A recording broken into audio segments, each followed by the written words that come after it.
Most people would rather be in the majority than be right. It's difficult to go against the herd. As human beings, we are naturally highly social creatures, and we enjoy being part of a tribe. When you're around people who share your values, your principles, or anything else in common with you, it could even be the same sports team, you feel comfortable. However, tribalism and the innate desire to conform at all costs can lead to groupthink, herd stupidity, discrimination, and when taken to an extreme, even violence.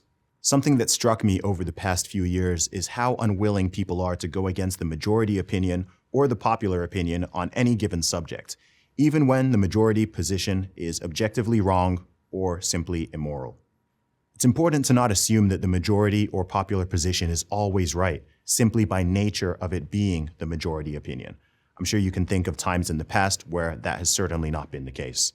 Once they've made up their mind, most people would rather commit to being wrong than admit they were wrong. Now, humility is hard, but lack of humility and lack of honesty makes bad things worse. And much of what we've seen going on is sheer commitment to being wrong, people trying to save face and protect their ego.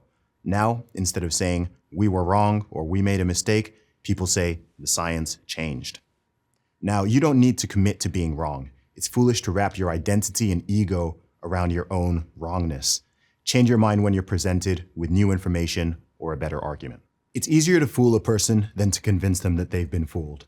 Now, this is a quote that's commonly attributed to Mark Twain. I don't know if he really said it or not, but due to various forms of cognitive dissonance, ego protection, sunk cost fallacy, a lot of people don't want to admit when they have been duped.